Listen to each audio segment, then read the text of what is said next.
I heard people yelling outside. Look at the giant waves. Look at the giant waves. The wave hit the front of the boat. The boat tried to resist sinking, but failed. I saw a person floating in the muddy waters of the canal. I was carrying my son, but he was swept away. I felt I wasn't going to make it out of there alive.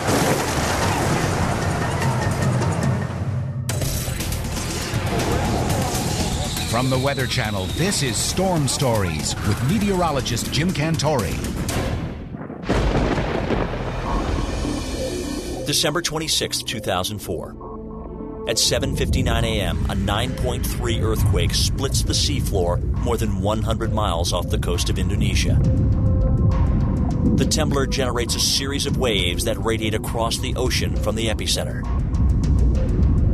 These waves are called tsunamis, and within hours they will slam into the coastal areas of the Indian Ocean and Andaman Sea, from Indonesia to Africa to Thailand. There is no warning system in this part of the world.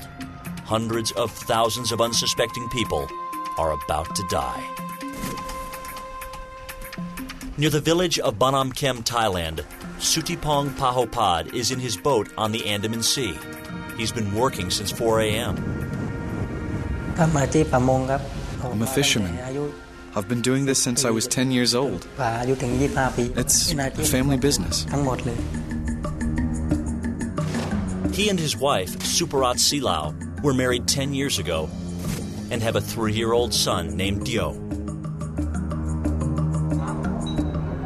For almost as long as they've been together, they've called this tight-knit fishing village home. Only yards from the beach, it has always been a tropical paradise. 20 miles south is the Khao Beach Resort, where vacationers from all over the world are spending the holiday. Outside the Merlin Hotel, elephant trainers, or mahouts, get their Asian elephants ready to take tourists into the jungle. This morning, the elephants seem uneasy. But trainer Kritsada Salangam isn't worried. Sometimes when the elephants are in a good mood, they'll make noises like they're playing with each other, so I didn't think it was anything out of the ordinary. 25-year-old Animat Jankit owns the elephants. When he hears the wailing, he takes notice. He's afraid one of the animals is hurt. In the morning, I asked one of my co-workers about the noises, whether he'd hit the elephants. He said he did not. Animat looks around to see what the problem is. Nothing was out of the ordinary. The weather and sky were clear. He has no idea that the animals might be sensing danger. The tsunami is speeding toward the Thai coast at more than 500 miles an hour. On the open water, the waves are barely visible, but as they hit the coast, they'll grow to be 40 feet high. Just before 10 a.m., Sutipong Pahopad is casting his net 5 miles from shore when the onslaught begins. I saw a big wave coming. I've never seen that before. The water was very dirty and I saw the coral was breaking. Sutipong tries to steer away, but the wave's deadly speed overtakes his small boat. I tried to get out, but I couldn't. The wave hit my boat and it was sinking. As he's thrown into the sea, he latches onto an empty 20-liter water bottle floating by.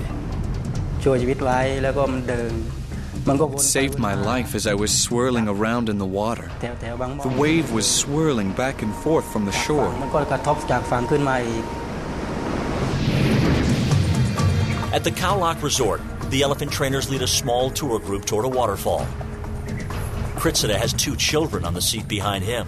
The children's parents are a few yards ahead, riding the lead animal.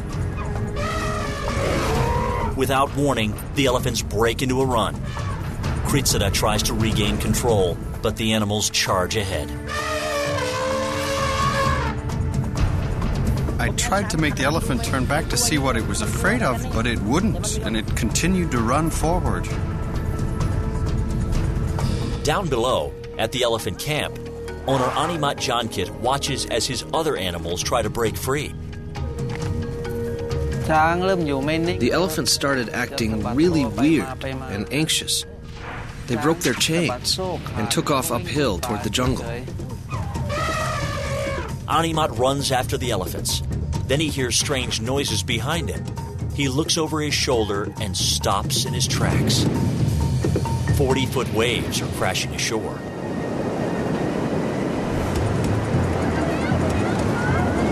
The water pounds the beach, swamps the road, and drowns everything in its path.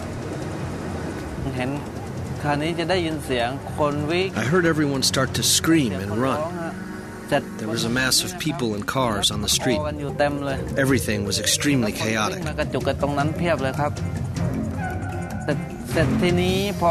Then the waves gained force, rushing in. People and cars were being tossed across the street, breaking all the trees along the way. I could see the heads of both locals and tourists floating in the water. They seemed to be all over the place. At first, Animat is too terrified to move. But as the water rushes toward him, he turns around and runs. I tried to run as fast and high as I could. I saw people ahead of me on the hill, and I screamed at them to keep on running. I thought I wasn't going to make it out of there alive because I wasn't sure how high the water level would get. The waves came so fast that even those who ran were eventually submerged by the water. We all went up the hill about 50 yards above sea level. It was like a nightmare.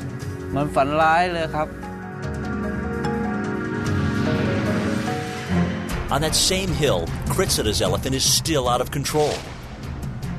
The frantic trainer tries to stop the animal by using his knees to squeeze its neck. When he hears distant cries for help, Kritsita looks down toward the sea. He can't believe his eyes. The beautiful white sand beach is gone, swallowed by the churning water.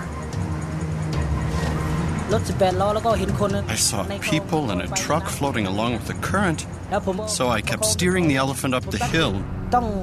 I tried to concentrate on controlling him and slowing him down. The beast surges ahead, right through the thick of the jungle.